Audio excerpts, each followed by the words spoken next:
kinds of music: songs, dances, oratorios, and operas. Music for the highbrows, music for the lowbrows, and music for the brows in between, like you and me. We've all just got to have music. It makes the world go round.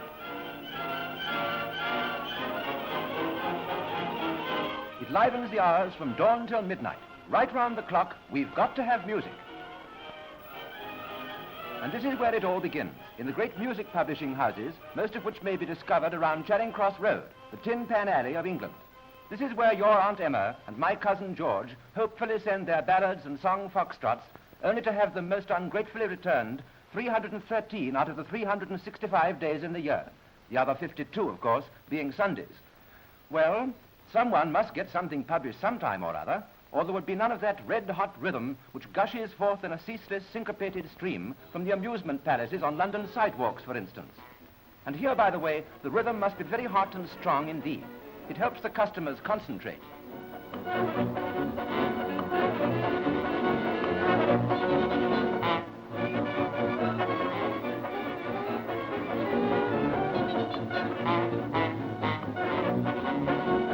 This being early morning, things are fairly quiet.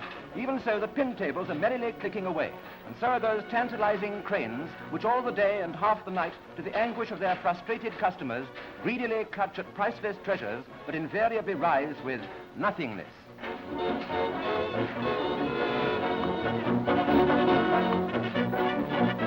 A far cry from syncopated swing is the high-class harmony of Queen's Hall, the most famous of London's concert platforms. Here, year in and year out, are presented the world's greatest artists performing the world's greatest music.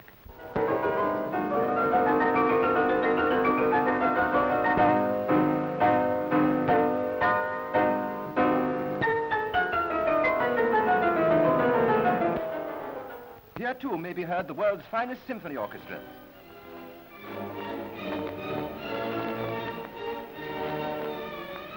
Orchestral music naturally leads us to grand opera, whose traditional home, of course, is the world-famous Covent Garden Opera House. Here is dispensed the highest and mightiest achievement of all musical art. Everywhere I roam, oh, donkeys, don't your hearts grow weary?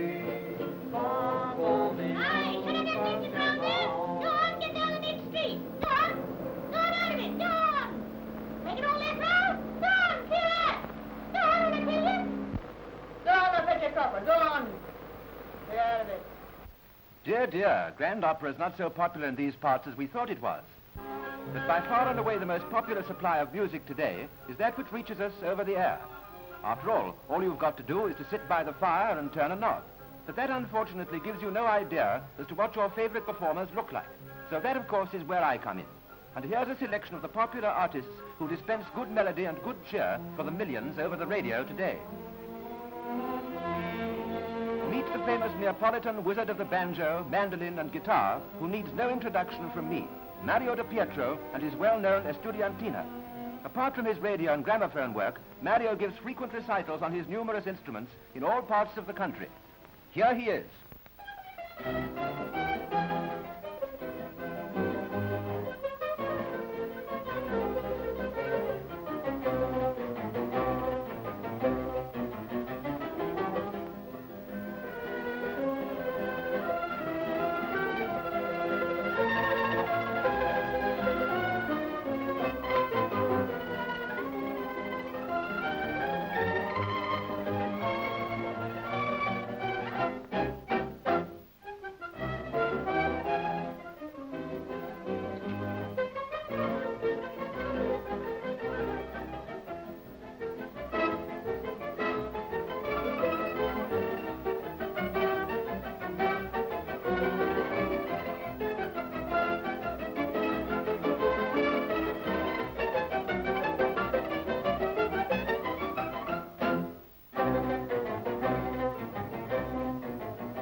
now the mood changes. The lights are dimmed.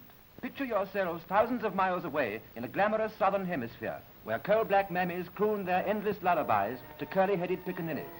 All day long, over the sheltering palm trees, the great sun blazes down, and the warm sea rolls on lazy coral beaches to the languorous strains of Hawaiian guitars.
Well, that was Trevor Watkins, the well-known tenor.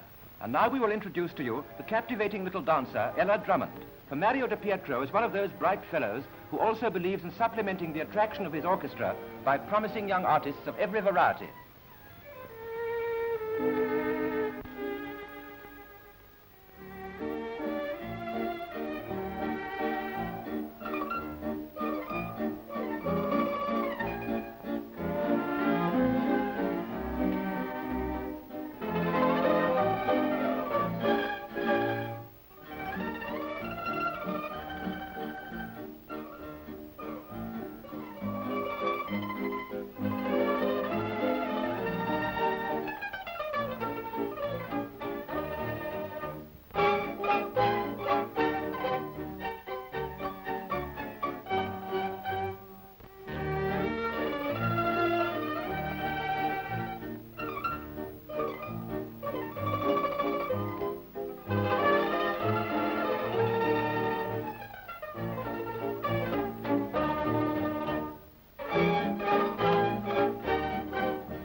In contrast to the large variety of unusual stringed instruments which Mario has made his speciality, comes the best known of all stringed instruments, the violin.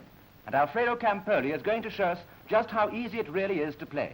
Campoli, one of the greatest and most popular violinists performing today, makes Kreisler's famous Caprice Viennois look as simple as Home Sweet Home.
Of all the popular modern dance rhythms, none is more attractive than the rumba. This colorful exotic dance originated, strangely enough, in the nightclubs of Cuba. One would have thought it quite hot enough in tropical Cuba without indulging even moderately in violent exercise. Nevertheless, we're grateful to Cuba for the rumba. And so, no doubt, are Eugene Pini and his famous Tango band, one of the finest exponents of this fascinating dance in England today.